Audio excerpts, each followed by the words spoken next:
There is a specific, low-level vibration that begins in the extremities the moment the world asks you to pause. It is not quite anxiety, and it is not quite energy. It is a frequency.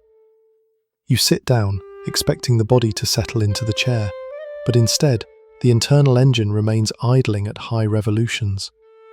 The room is quiet, the context is safe, and yet your nervous system is behaving as if you are standing on the edge of a departure platform, waiting for a signal that never comes.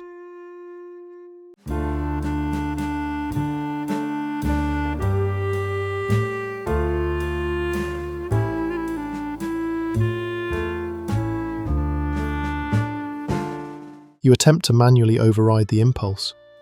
You force the tapping foot to stop. For a few seconds, there is silence.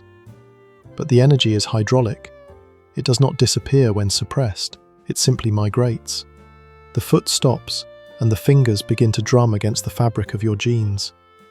You clasp your hands together to bind them, and the tension travels up into the jaw, clenching the masseter muscles. You relax the face, and the velocity moves inward, transforming into a rapid-fire sequence of disjointed thoughts that ricochet against the skull. To the outside observer, this looks like boredom or impatience. They see a lack of discipline, but inside the somatic experience, it feels like a physical necessity. Staying truly still does not feel like rest. It feels like an active, caloric burning form of restraint. You are not simply sitting, you are holding yourself in place. It is the sensation of holding a beach ball underwater. The moment you relax your grip, the natural buoyancy of your nervous system threatens to breach the surface. You are trapped in a paradox, where the act of doing nothing requires more effort than the act of doing everything, and you have never quite understood why silence feels so loud. Because this motor activity is external, it is treated as public information. The people around you read your body language as a direct transcript of your intent, and almost invariably, the translation is wrong. Civilization privileges the stationary. We have built a social contract where stillness is synonymous with respect, and movement is synonymous with rejection. When you shift in your chair during a meeting, or pace the length of the kitchen while listening to a partner, the message received is one of disengagement. You are perceived as someone who is constantly looking for the exit, even if your mind is fully locked into the present moment. You accumulate labels that act as explanations for your behaviour, though they explain nothing. You are called high-strung, impatient, or intense. In childhood, you were likely the distraction that needed to be managed. In adulthood, you are the erratic variable in a calm room. The world operates on the assumption that attention is static, that to listen, one must freeze. Because you cannot freeze, the assumption is that you are not listening. You are viewed as a person with a deficit of discipline, someone who is indulging in an excess of energy that should have been domesticated years ago. The irony of this social friction is that the people correcting you believe you are moving because you want to. They see the tapping foot or the pacing as a lack of inhibition, a failure to repress a childish urge. They interpret the behaviour as a choice to be annoying, or, at best, a lack of consideration for the shared space. They do not see the movement for what it is. They see a disruption. They ask you to just relax, unaware that for you, physical stillness is not a state of relaxation, but a state of rapidly accumulating pressure. They judge the visible leak in the pipe, completely unaware of the structural integrity required to keep the rest of the system from bursting. Over time, this constant negotiation between the impulse to move and the social mandate to remain still extracts a specific, heavy toll. It is a metabolic tax levied on every hour of your waking life. When you force yourself to sit in a chair without moving for a 40-minute meeting, you are not resting. You are engaging in a high-intensity cognitive inhibition task. Your prefrontal cortex is actively working to send stop signals to the motor cortex, overriding the body's natural request for regulation. This is why, after a day of doing nothing but sitting in offices, classrooms, or transit, you often feel physically shattered. You have not moved a mile, but you have run a mental marathon of restraint. This creates a state of chronic, low-level depletion. It is not the satisfying fatigue of physical labor, where the body feels used and ready for sleep. It is a wired exhaustion, a frazzled, brittle state where you are too tired to function, but too activated to rest. The nervous system has been running at high voltage simply to maintain a neutral exterior. Because a significant portion of your processing power is permanently allocated to managing your own limbs, checking if your leg is shaking, ensuring your hands are still, you have less bandwidth available for emotional regulation. You are operating with a thinner buffer than those around you. The erosion happens slowly. It manifests as a shortened fuse, a sudden intolerance for sensory input, or a need to withdraw completely from social contact just to stop the performance of stillness. You begin to shape your life around the avoidance of entrapment, declining invitations to events where you know the seating is fixed and the expectations are rigid. You are not antisocial. You are simply preserving your energy reserves. You are guarding against the invisible caloric burn of being motionless. This depletion is not a failure of character, nor is it a sign of weakness. It is the predictable result of a system that is fighting its own baseline physiology. And if the body is willing to pay such a high price to keep moving, it implies that the movement is not accidental. It is serving a function critical to your survival. To understand the mechanics of this relentless motion, we must dismantle the prevailing theory of excess energy. You are not moving because your battery is overcharged. You are moving because your cortical engine is threatening to stall. In neurology, there is a concept known as the theory of optimal arousal. The human brain requires a specific threshold of electrochemical stimulation to maintain executive function, to pay attention, to process language, to inhibit impulses. Most brains can maintain this threshold with ambient environmental input. Your brain, however, likely operates with a higher baseline requirement for sensory data or a lower resting state of arousal. When the environment becomes static, a quiet room, a long meeting, your internal stimulation levels drop below the critical line needed for focus. The brain detects this drop as a loss of signal. To prevent a system shutdown, which might manifest as zoning out or dissociation, the nervous system unconsciously conscripts the motor cortex to generate its own data. This is not hyperactivity, it is auto-stimulation. Every time you tap your foot, shift your weight, or click a pen, you are sending a sharp spike of proprioceptive and tactile feedback up the spinal cord and into the brainstem. You are manually pumping the primer of your own consciousness. This biological feedback loop explains the contradiction that baffles those around you. You are moving in order to sit still. You are creating a secondary rhythmic channel of noise that allows the primary channel of your mind to lock onto the signal. The pacing is the scaffolding that holds the thought structure in place. Without the movement, the brain does not rest, it scatters. The fidgeting is the physical tether keeping your mind in the room. It is a sophisticated, subconscious adaptation designed to bridge the gap between your neurology and a world that moves too slowly for it. You are effectively outsourcing the regulation of your neurotransmitters to your skeletal muscles. It is a functional, survival-based workaround. But if this mechanism is simply a neutral tool for regulation, a way to keep the lights on in the control room, it fails to explain the darker edge of the experience. It explains the mechanical necessity of the tapping foot, but it does not explain the gnawing sense of urgency, the feeling that the stillness is not just understimulating, but actively dangerous. You have internalized the belief that your constant motion is a symptom of chaos. You have accepted the narrative that to be steady, one must be static, and therefore your inability to freeze is proof of an unstable mind. But this is a fundamental misinterpretation of your own machinery. This is not a failure of inhibition, it is a triumph of adaptation. You are not a person who cannot pay attention. You are a person who constructs an external rhythm to sustain internal attention. The tapping, the shifting, and the pacing are not distractions from the task. They are the anchors that tether you to the task.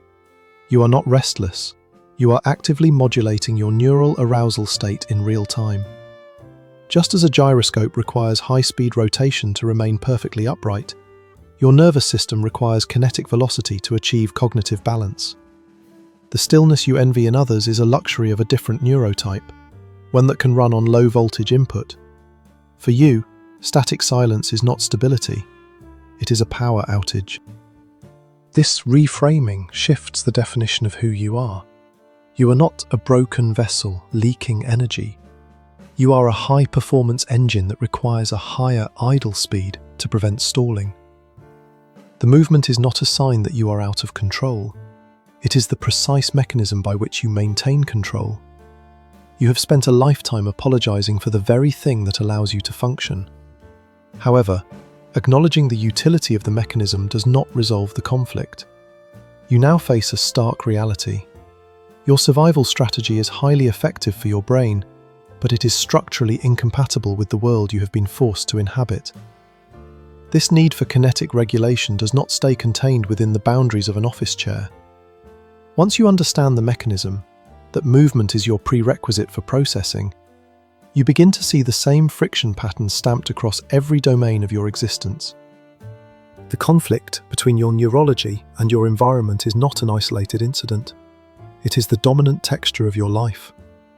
Consider the architecture of your personal relationships, specifically moments of high-stakes communication.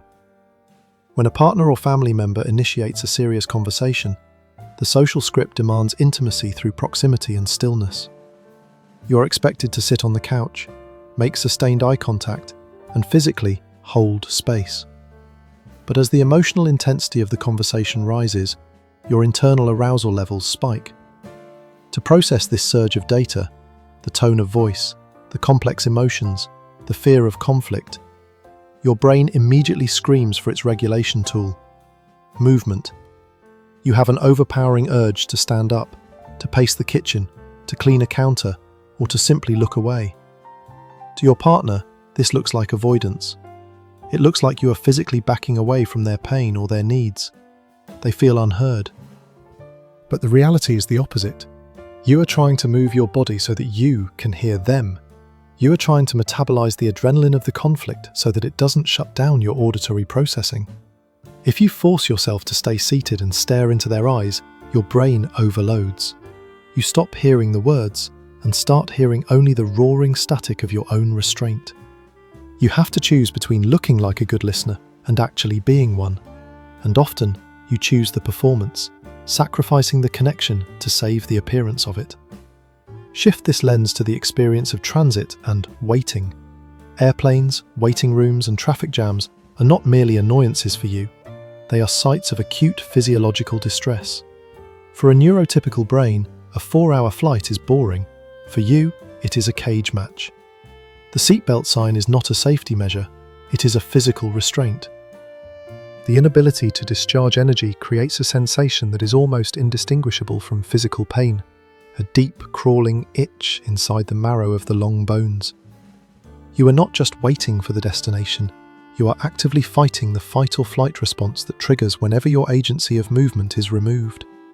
You arrive at vacations or business trips not refreshed, but chemically flooded with cortisol, having spent hours suppressing a panic response that the person in the aisle seat cannot even perceive. This pattern even invades the sanctuary of sleep. The transition from day to night is often a battleground, because sleep requires the total cessation of the very mechanism you use to exist. During the day, you burn off the excess static through micro-movements, the leg shake, the pen click, the pacing. When you lie down in the dark, you voluntarily strip yourself of those tools. The kinetic outlet is closed. As a result, the energy that was previously vented through the body rebounds back into the mind. This is why you can be physically exhausted but mentally electric the moment your head hits the pillow. The racing thoughts are simply the unspent kinetic potential of the nervous system looking for a new place to go. You are not an insomniac in the traditional sense. You are a machine that has been forced to cut its engine without a cool-down cycle.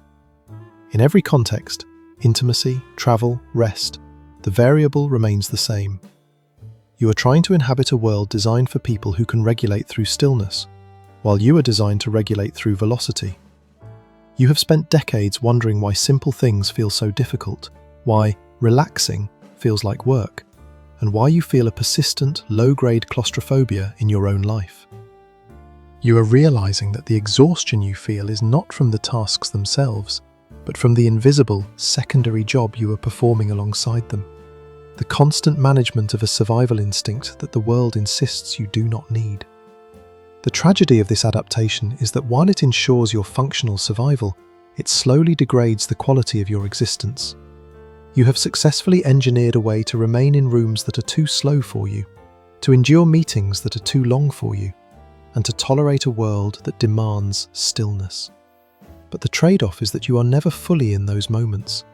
You are always hovering slightly above them, vibrating at a frequency that separates you from the profound, quiet texture of reality.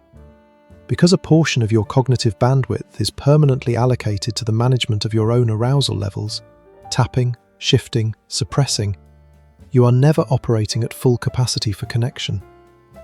You are present enough to participate, but you are too occupied to deeply feel. You skim the surface of intimacy because deep diving requires a stillness you cannot afford. You trade the depth of the experience for the ability to endure the experience. You have become a master of durability, able to outlast boredom and tolerate stagnation, but the cost is a persistent, hollow sense of detachment. You are watching your life happen through a pane of glass that is constantly vibrating. Physiologically, this strategy forces your body to live in a state of indefinite alert. By relying on motor activity to stimulate the brain, you are essentially microdosing your system with stress hormones to stay awake. You are using cortisol as a substitute for dopamine. Over decades, this incurs a debt that the body eventually calls in. It manifests as chronic inflammation, inexplicable muscle tension that massages cannot fix, or a jaw that is sore every morning. You are aging faster than you should because your engine is racking up highway mileage while sitting in the driveway. The ultimate cost, however, is silence. True, restorative silence is the one thing your survival strategy forbids. Because silence is the vacuum where the understimulation hits hardest, you have learned to fill every gap with movement or noise. You have forgotten what it feels like to simply be without doing. You have equated peace with emptiness and emptiness with danger. Consequently, you have built a life that protects you from the threat of boredom, but in doing so, you have walled yourself off from the only state where true regeneration occurs. You are safe from the void, but you are also exiled from rest. There is no resolution to be found in simply naming the machine. You can label the behavior as regulation, you can understand the neurology of arousal, and you can validate the necessity of the movement, but none of this lowers your resting heart rate. You are still inhabiting a nervous system that treats stillness as a threat to its own continuity. The engine is still running, even if you now understand why it consumes so much fuel. You are left with a heavy, suspended realization. You have spent your life trying to discipline yourself into a quietness that your biology does not support. You have treated your own nature as an obstacle to be overcome, rather than a blueprint to be read. But looking at the blueprint does not change the architecture. You are still faced with the same fundamental problem that started the moment you sat down. The world demands you to be a statue, and you are built to be a gyroscope. As this video ends, the external noise will stop. The distraction will fade. You will be left alone in the room with the silence you have spent so much energy trying to outrun. And in that quiet space, before the urge to move takes over again, you must confront the question that your constant velocity has successfully drowned out for years. If you were to truly stop, if you were to let the spinning plate fall, let the vibration cease, and let the silence actually touch you, what is the specific feeling you are so terrified would catch up?